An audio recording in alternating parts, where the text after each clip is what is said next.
Hello everyone, मैं अरुण कुमार गुप्ता आज आप लोग को इन्वायरमेंट एंड पॉल्यूशन कंट्रोल के इस लेक्चर में स्वागत करता हूं। चलिए आज हम लोग इस लेक्चर को स्टार्ट करते हैं और देखते हैं कि आज का लेक्चर जो है वो उसमें क्या क्या पढ़ना है। तो सबसे पहले हमने अभी तक जितने भी चीज़ पढ़ ली है यूनिट नंबर 1 में, आपका इन्वायरमेंटल पॉल्यूशन एंड कंट्रोल का यूनिट नंबर 1 में, तो सबसे पहले हम लोग देखें क्या कि हमारा इम्पोर्टेंस क्या है, फिर इन्वायरमेंट क्या होता है, ठीक है, आखिर इसे हमें पढ़ने की ज़रूरत क्यों पड़ी, ठीक है।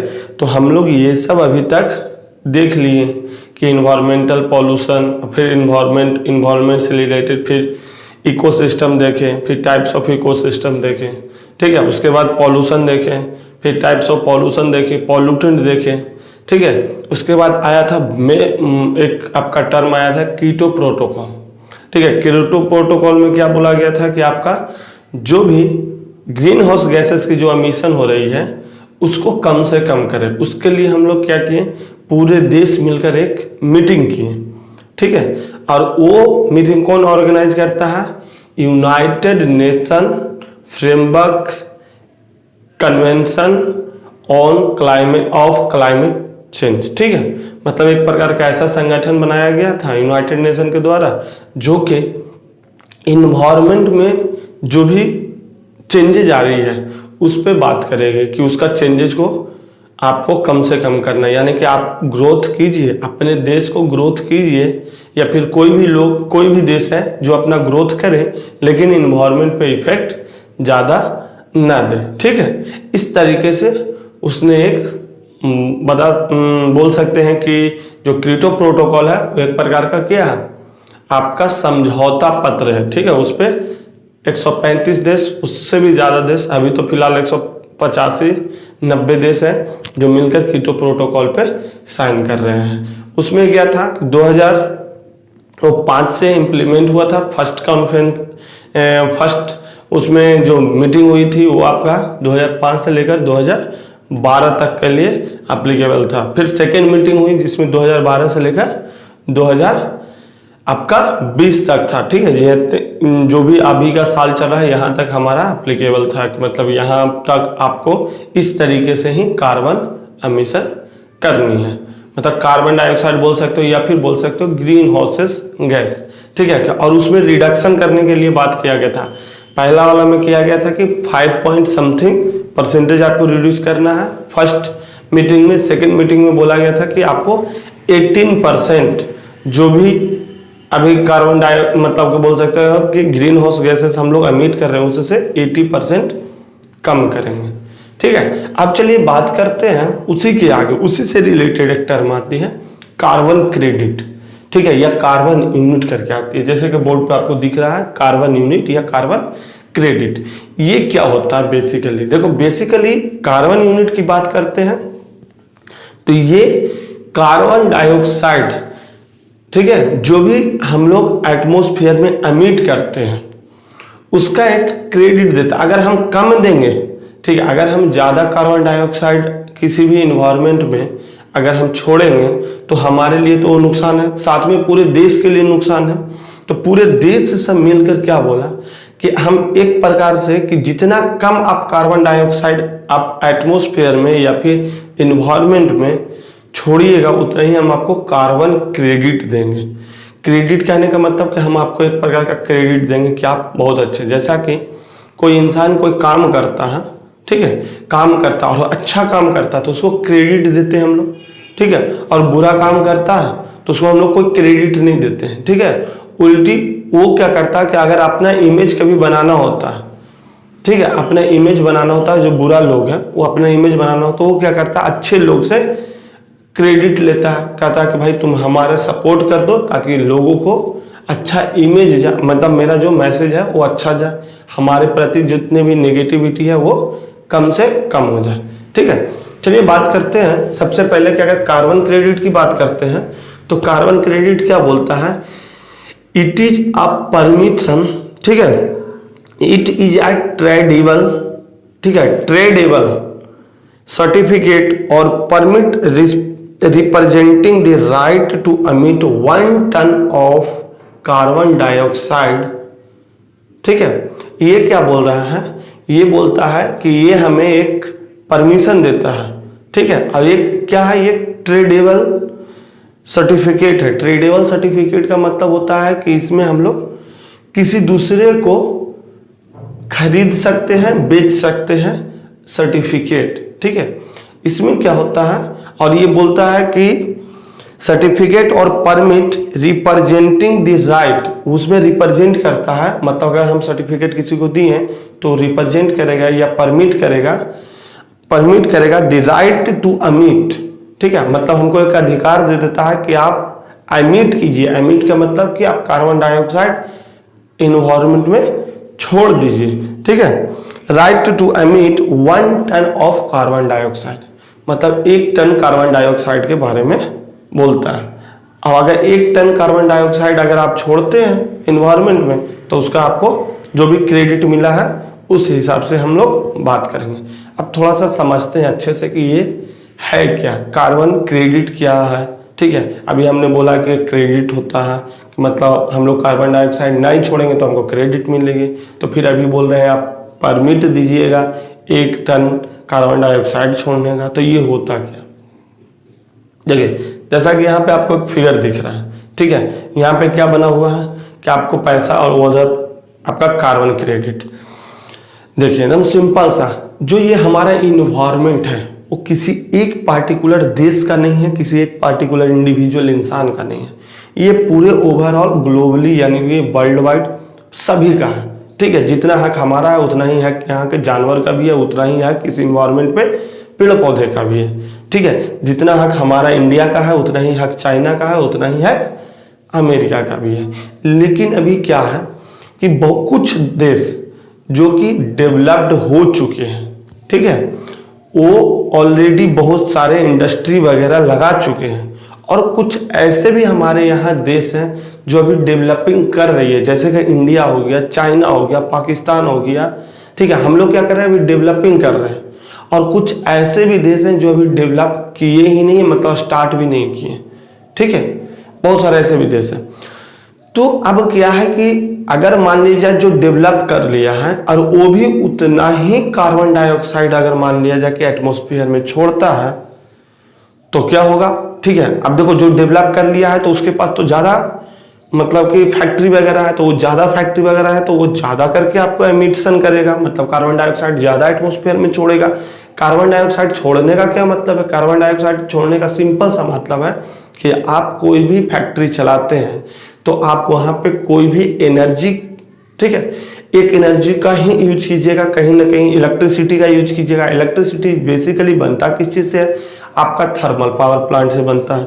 तो थर्मल पावर प्लांट की अगर बात करते हैं कि ये थर्मल पावर प्लांट, तो थर्मल पावर प्लांट में क्या होता है कि कोयला को जलाते हैं और कोयला को जलाने के बाद हम लोग उससे हीट एनर्जी लेते हैं और हीट एनर्जी को कन्वर्ट करते हैं आपका मैकेनिकल एनर्जी में, और मैकेनिकल एनर्जी से कन्वर्ट करते हैं आपको इलेक्ट्रिकल एनर्जी में, तो फिर हमें इलेक्ट्रिसिटी मिल जाती है।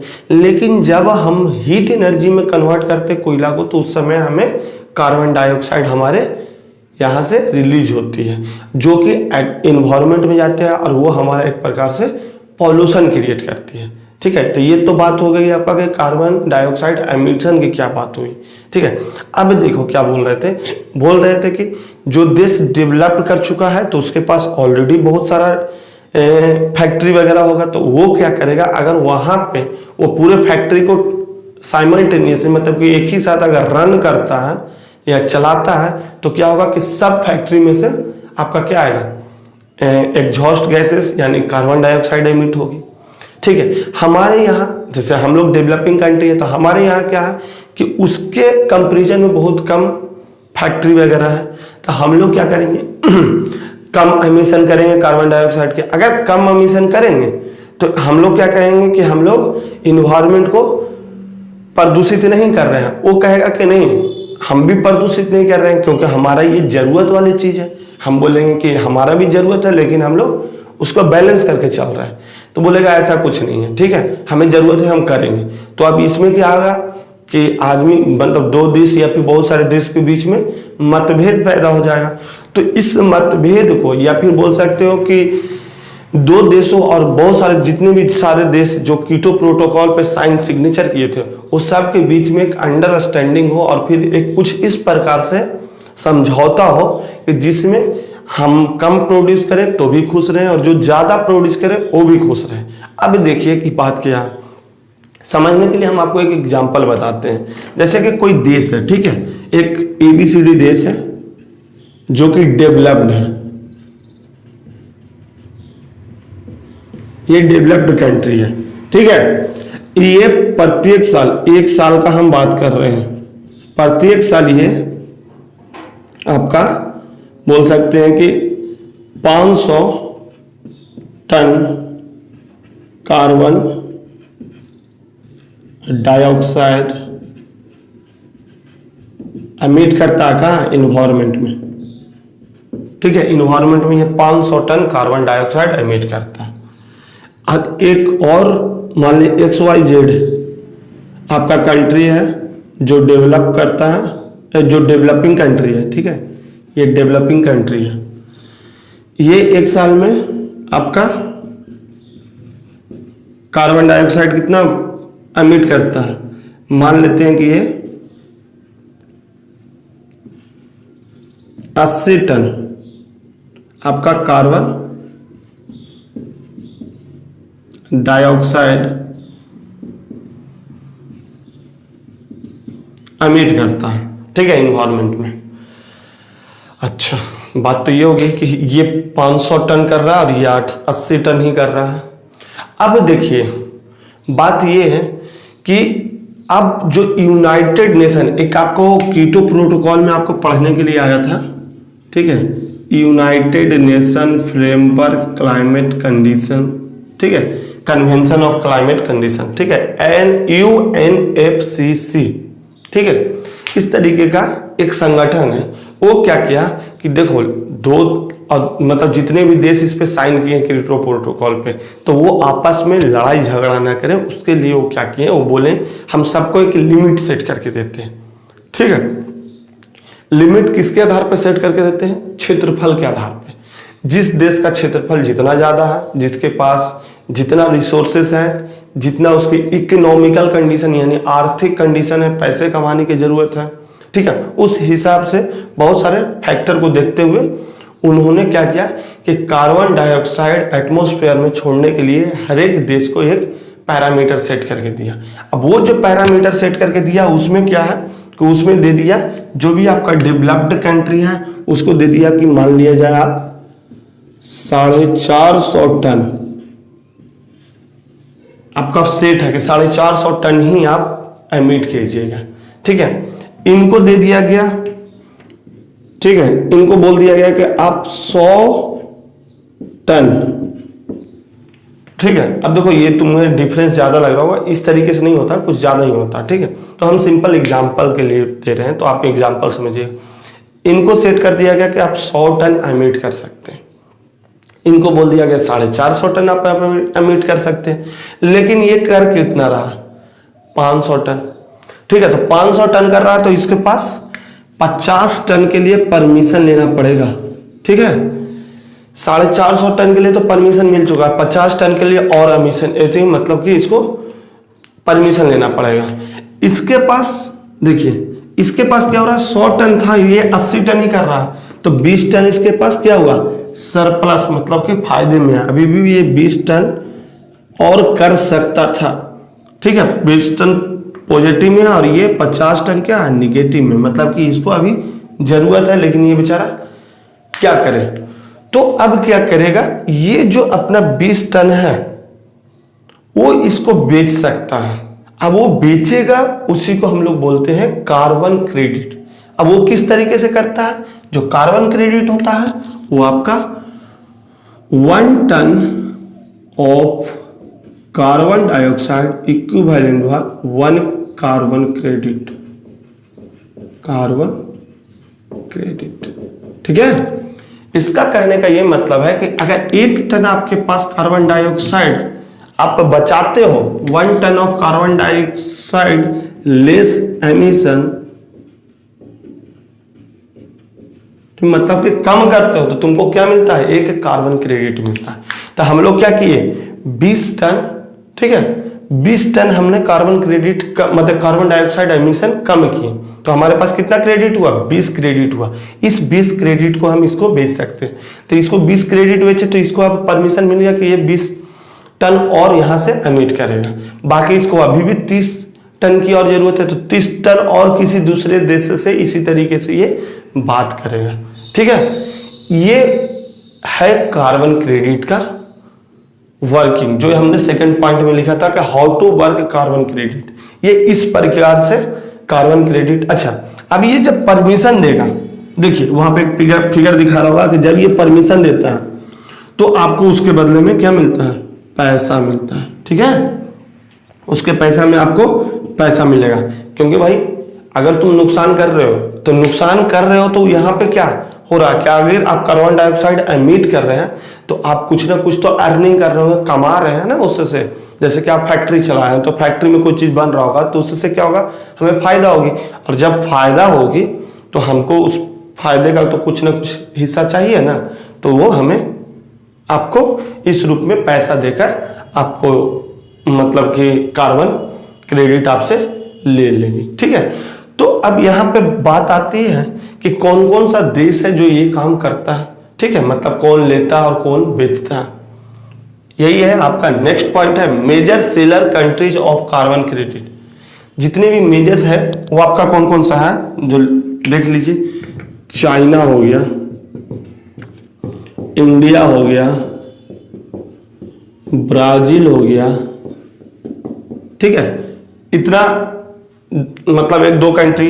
अच्छा, और जो मेजर वायर कंट्री है वो आपका कौन है? जितने भी यूरोपियन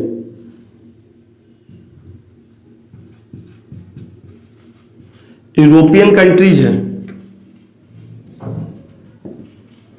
वो आपका क्या है? वायर है। ठीक है, मतलब जो डेवलप्ड कंट्री है वो खरीदता है और जो डेवलपिंग कंट्री है वो बेचता है।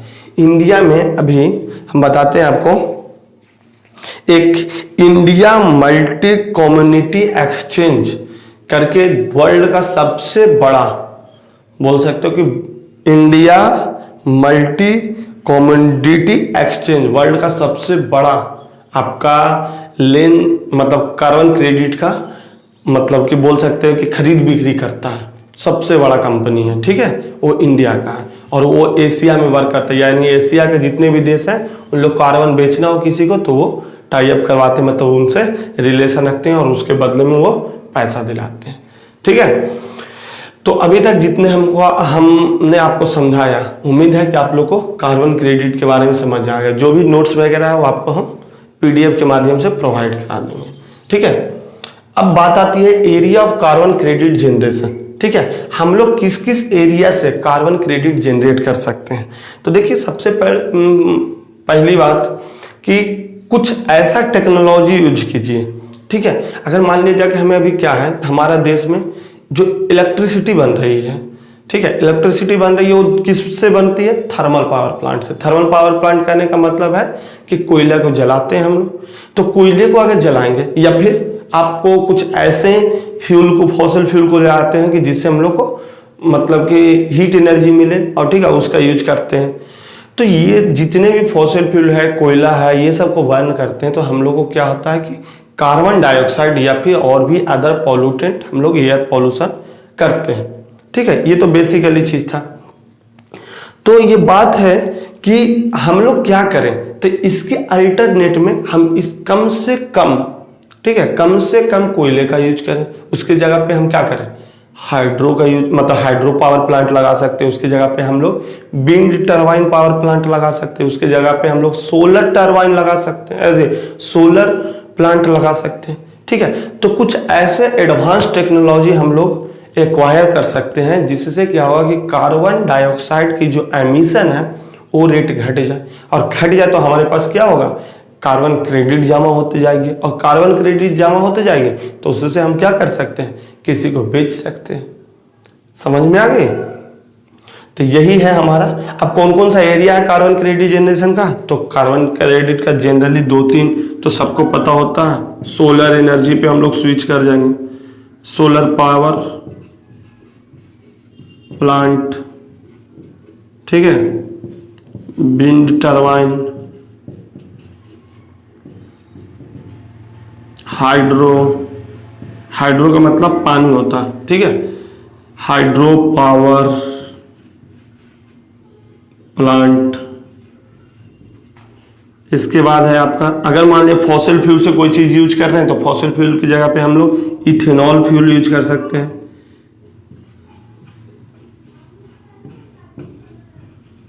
ठीक है, इथेनॉल फ्यूल यूज कर सकते हैं। तो ये कुछ हमारा मेजर एरिया है, ठीक है, जहां से हम लोग क्या कार्बन क्रेडिट जनरेट कर सकते हैं। ठीक है, जो भी हमारे यहाँ रिक्वायरमेंट है उसको देखते हुए हम लोग इस तरीके से काम कर सकते हैं। जैसा कि सोलर पावर प्लांट इंडिया के लिए अभी बहुत अच्छा अपॉर्चुनिटी है, ठीक है, इसीलिए सरकार इस पर सब्सिडी देती है कि आप पावर प्लांट लगाइए और आप ज़्यादा से ज़्यादा सोलर का यूज करके आप, सोलर सबसे अच्छा मतलब रिसोर्सेस है अपना इन्वायरमेंट में, ठीक है, एनर्जी का, और इसी से हमें मिलती है आपका इलेक्ट्रिसिटी वगैरह। ठीक है, जो भी रिक्वायरमेंट है हमारा वो फुलफिल होती है। चलिए अब हम लोग बात करते हैं, ये तो थी आपका कार्बन यूनिट और कार्बन क्रेडिट की बात है। अब हम लोग बात करते हैं फूड चेन और फूड वेब की, कि फूड चेन क्या होता है और फूड वेब क्या होता है। ठीक है, तो फूड चेन क्या बोलता है, ये एक लीनियर नेटवर्क होती है। ठीक है, देख लो कि फूड चेन क्या है। ठीक है, नीचे दिख रहा है कि फूड चेन क्या होता है, एक प्रकार का आपका लीनियर नेटवर्क है एमंग्स द ऑर्गेनिज्म, ठीक है, और अदर ऑर्गेनिज्म। एक ऑर्गेनिज्म और दूसरे ऑर्गेनिज्म के बीच में जो भी आपका लीनियर नेटवर्क बनाता है। ठीक है, ये क्यों बनाता है, क्योंकि एक ऑर्गेनिज्म को खाना दूसरे ऑर्गेनिज्म से ही हमें मिलती है। ठीक है, तो हमारे इन्वायरमेंट में एक दूसरे से इंटरेक्शन ही हमारा इकोसिस्टम है। तो किसी भी इकोसिस्टम में क्या होता है, वो मतलब कि अपना खाना, हमको खाना है तो हम किस पे डिपेंड है, हम जैसे कि घास पे डिपेंड हो, मतलब प्लांट पे डिपेंड होते हैं। ठीक है, और जितने भी मान लीजिए मांसाहारी जानवर हैं वो किस पे डिपेंड होते हैं, वो शाकाहारी जानवर पर डिपेंड होते थे। इस तरीके का एक लीनियर नेटवर्क जो बन रही है, इसको हम लोग बोलेंगे क्या, इसी को बोलते हैं हम लोग फूड चेन। ठीक है, तो एक बार हम आपको पढ़कर सुनाते हैं कि क्या होता है food chain. Food chain is a linear network of links in a food web starting from producer and ending eight decomposer. ठीक है, ये कहाँ से स्टार्ट होता है, एक ऐसा वेब चेन है, ठीक है, जो कि प्रोड्यूसर से स्टार्ट होता है और डिकम्पोजर पे जाकर खत्म हो जाती है। ठीक है, सेकेंड है आपका food chain also show how the organism are related with each other by the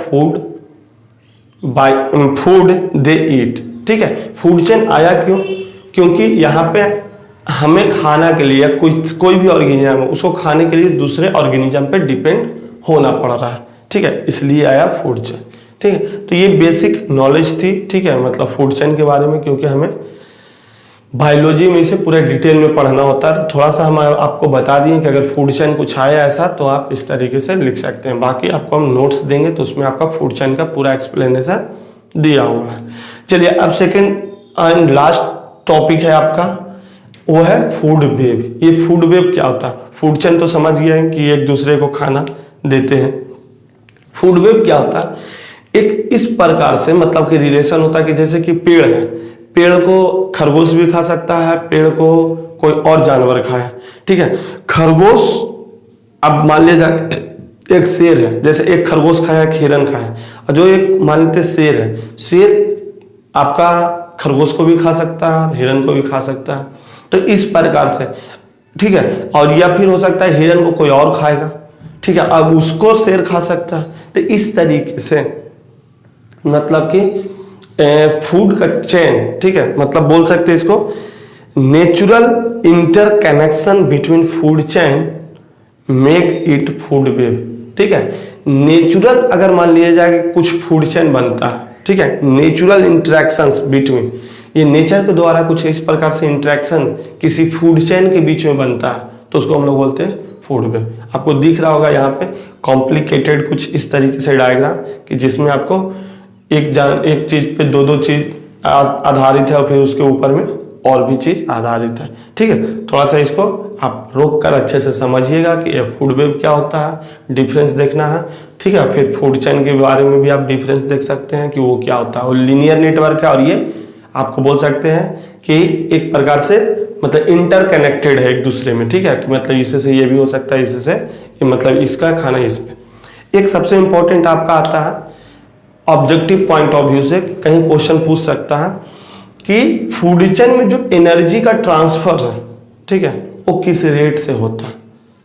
ठीक है, तो देखिए जैसे कि यहाँ पे मान लिया जाए कि हम प्रोड्यूसर कहते हैं। ठीक है,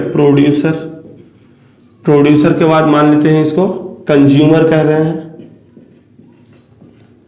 कंज्यूमर, और कंज्यूमर के बाद क्या होता है डिकम्पोजर, मान लेते हैं डिकम्पोजर।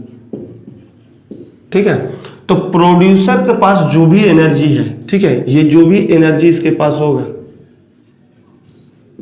उसका 1/10 इस एनर्जी का 1/10 पार्ट ही वो कंज्यूमर को ट्रांसफर करेगा। ठीक है, और कंज्यूमर के पास जो एनर्जी है उसका 1/10 पार्ट ही वो डिकम्पोजर को एनर्जी ट्रांसफर करेगा। यानी कि कह सकते हैं कि फूड चेन में जो भी आपका एनर्जी का ट्रांसफर है एक ऑर्गेनिज्म से दूसरे ऑर्गेनिज्म के बीच में, वो कितना होता है 1/10। ठीक है, मतलब कि उसका 10% ही वो अपना जो भी हमारे पास एनर्जी है हम उसका 10% ही आपको देते हैं दूसरे ऑर्गेनिज्म का जो हमारा कंज्यूम करता है या फिर हमें खाता है, इस प्रकार से बोल सकते हैं। तो इसलिए अगर मान लिया डिकम्पोजर को खाना की रिक्वायरमेंट है तो कंज्यूमर से अच्छा है कि वो डायरेक्ट प्रोड्यूसर को खाए। ठीक है, मतलब जितना आगे जाओगे उतना ही कम एनर्जी मिलेगी हमें। तो हम लोग क्या चाहिए, देखो इंसान इसीलिए दिमाग लगाया, इंसान बहुत तेज मतलब ऑर्गेनिज्म है पूरे प्लेनेट का। ठीक है, तो वो क्या करता है, अगर मान लिया ह्यूमन बींग्स यहाँ कंज्यूमर के आगे रहता है तो वो क्या करता है, कंज्यूमर को नहीं खाकर वो क्या करता है डायरेक्ट प्रोड्यूसर को खाता है। तो इससे क्या होगा, इसका 10%, समझ रहे हो, अगर 100 यूनिट इसके पास हो तो इसको 10 मिला, और ये 10 यूनिट का 10 यानी कि 1 यूनिट हमको मिलेगा एनर्जी। तो हम ऐसा करते हैं कि यहाँ पे डायरेक्ट आते तो हमको कितना मिलता है 10 यूनिट एनर्जी मिलती है। तो ये हमारे लिए फायदा है ना कि 10 यूनिट हम गेन कर सके। ठीक है, चलिए आज का लेक्चर हम यहीं समाप्त करते हैं, फिर मिलेंगे आप लोग को अगले लेक्चर में, तब तक